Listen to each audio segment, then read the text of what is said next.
somebody you had your first year of coaching to see how they develop, and that's basically what it's all about. The kids are growing up and being successful at what they do, and that's what personally that I want every player to have when they get out of college. But anyway, there's so many people to thank. It's an honor to be here in front of all these great coaches. I mean, we're all here for the same thing, the betterment of players here, whatever.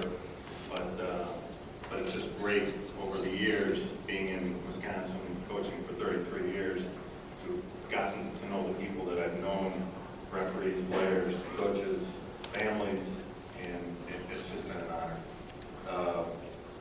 First of all, I'd like to thank the WSCA and Dan Stone for all the hard work to put in. I know it's not easy. I'm not sure who helped you with all the work, but it's just great. It's a great atmosphere, so thank you for that. Also for inducting me with coaches who have already been inducted, and especially this class here. Alex, I don't know very well, but great listening to the stories. I'm sure that I ran across you when I was playing my younger days here. Sheila, thanks for the jab. Win or lose, it's great to play against your teams because they play so well. And as Craig said, she set the bar, and that's what we're all trying to do, is get to where she's at. And we all want to get better and do that. So you set the bar. Thank you, Craig. Yeah, even though I'm older, looking better. Grandfather? I'm not a grandfather. But that's okay. Going through the tables here, my brother-in-law, neighbors, Val Helmer, the candy man. Through the years, best chocolate maker there is, showing up at all the games.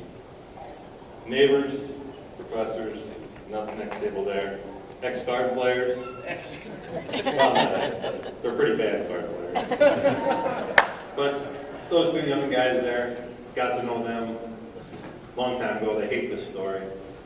Coming down to Milwaukee, they were playing for Madison Memorial. I was coaching at Green Bay for Ron. We beat them. Sorry, Mike. Yeah. Over here, just entire table. Kirby, great to see you tonight. One of the top coaches also in the state. Thanks for coming. Edgewood table. Without them, I couldn't do the things I do. My boss Al, Sue Ann, who runs the department, great, and Brian, our head trainer, who keeps our kids healthy so they can compete on a daily basis. And now the top coach at Edgewood, Todd Adrian, so he set the bars now. What do we do, Todd? Just trying to live up to you, Tim. Yeah, right. My assistant coaches, what can you do without them? If it wasn't for them, I wouldn't be the coach I am. And especially this year, you have a little heart problem, you have to rely on them a little more. That's why the weights come on. But if they're not there, we're not successful. So, it's great to have them, their wives, everything. Players, thanks for showing up tonight. Because without them, I have a team. And they put everything they've got into it, and that's all you can ask. Who else we got over there? My first contacts down here with soccer, Berkelos, who supplied soccer for years in this community. I want to thank them. I'll get to my family later, but they're over there. But anyway, how did I learn about coaching? Through the years. I tell people I had probably the best experience of soccer growing up ever. Growing up in St. Louis with the amount of coaching and talent we had down there during the years. And it was just phenomenal. I started out as a sixth grader, not knowing a darn thing about soccer, and just being thrown on the field and getting the nickname of Blue because I played like a girl. That's okay. Come back the next year, And the coach says, and it was funny because I was sitting with a recruit and their family and talking to their dad, and he said, yeah, we play 2-3-5. And I said, that's what we play.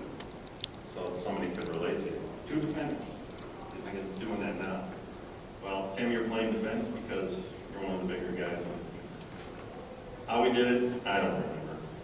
But, I started to love the game, enjoy the game, wanted to play the game. Went to high school, made varsity freshman year. Wasn't a great experience, had some great talent around us, but we didn't do anything. All of a sudden, we get a coach came in, his name was Bob Morgan, coach at CBC. This guy was phenomenal. Myself, Sheila, Craig, we have all these victories. This guy was the all-time winningest coach in high school history. When he retired with 574 wins, 93 losses, and 46 ties. Amazing. We went from last place to first place when he came in to take us over. The guy was amazing. And what did we do? We ran a hill every single day. Every day.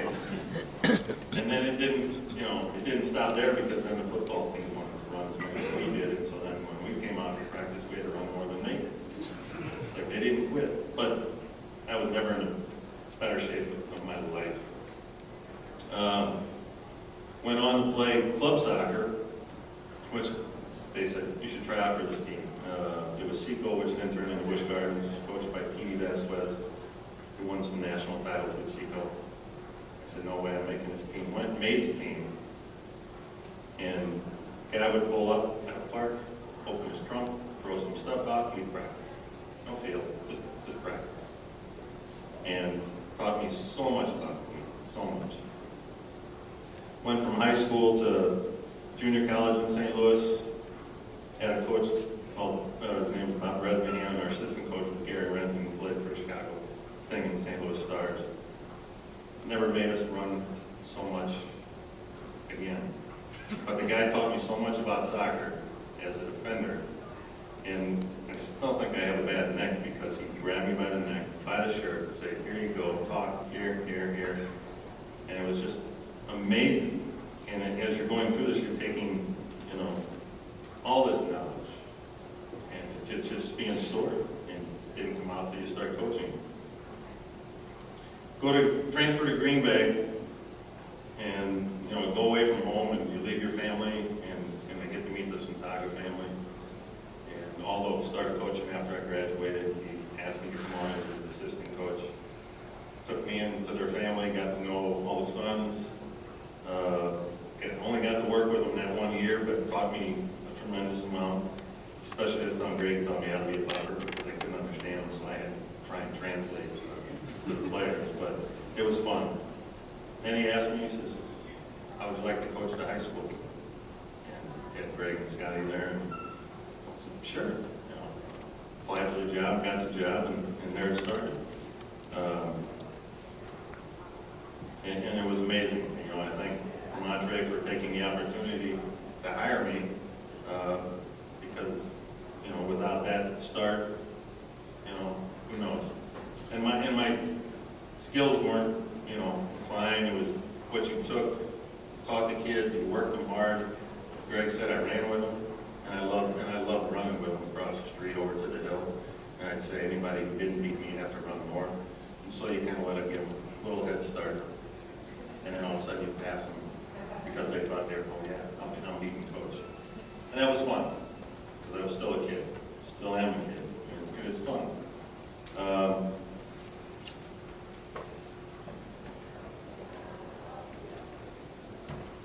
Then I after 11 years at Montre, except was offered a position in Edgewood, and like I said, I want to thank a lot of these people that are there now, and I want to thank them for the opportunity to coach at Edgewood. And when I first got to Edgewood, I was handed July 1st, handed this and that, and had 2 players to start with, and it was like, are we ever going to get a team? And I thought, what am I getting myself into? But it was fun, because it gave me the opportunity to build a program and get to meet some people along the way. And that first year when we didn't do too much, I had the opportunity to meet Jim Wander, go over and watch some of his practices. Bill Redden, back there. It was great to get to meet those people and pick their brain about soccer. And talking about Bill, and this is a story I got to tell, but it was probably one of the best stories and shows what a great human being Bill Redden is. But my senior year at Green Bay, I got a letter from Bill. And I thought, what's Bill, writing me for?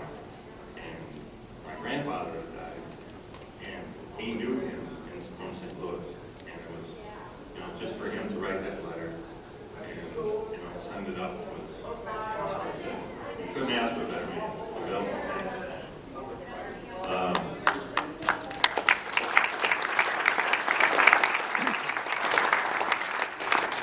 also, when I met Aldo, he gave me the opportunity to meet a man named, I can't remember all the names, but anyway, I got to meet Rick Hills, who then called and asked if I would work his camp, and introduced me to Coach Gamsler. And I'll tell you what, Coach Gamsler scared the shit out of me. But I'm sure he scared a lot of people. But he wasn't there to scare the shit out of you. He was there to make you a better person and a better coach, especially a coach. Coach Gamsler, thank you very much. It was a great honor to work with you through those years, and Rick, yourself too. And and people that you're talking about meeting, and they're all Hall of Famers. And they rub off on it. And it's just, you couldn't ask for anything else. And last but not least, my family. My parents who are over here, the old days. It was great. They grew me. They showed you right and wrong. They made you work. Why aren't you working? And it was great to have that kind of background, because then it was like, okay. And then I pushed it upon my sons, and they're probably like, what the hell is he doing? Well, someday you're gonna do it to your sons. Maybe not. Hopefully it will. They followed us around for years and years as we coached along the way. And for you, those of you who don't know, my wife was my assistant for 11 years at one of the smarter women in soccer that I knew at that time. But she knew the game. She knew the game. She could play the game.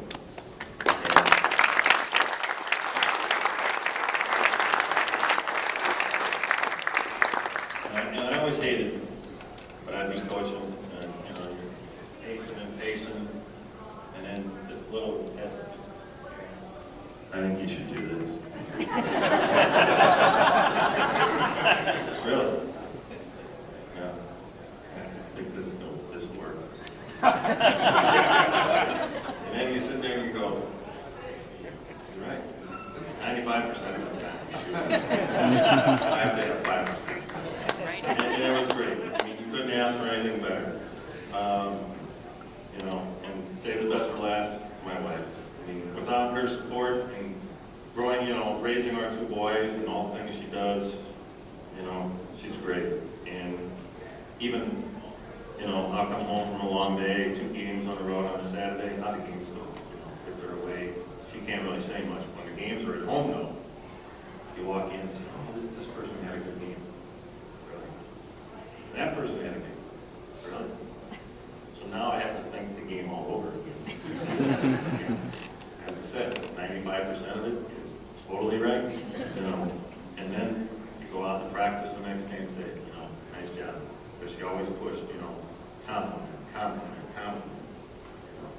You work and give them compliments.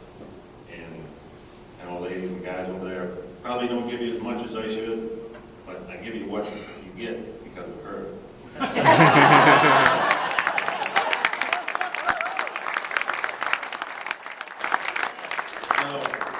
In closing, it's an honor to be up here tonight. It's an honor to be into the class that we're going into. It's nothing you think about, and then all of a sudden, they call and say you're going in, and you're like, this is great. It's a great opportunity, especially, like I said, with all the fine coaches that are out there. So, if I haven't thanked anybody,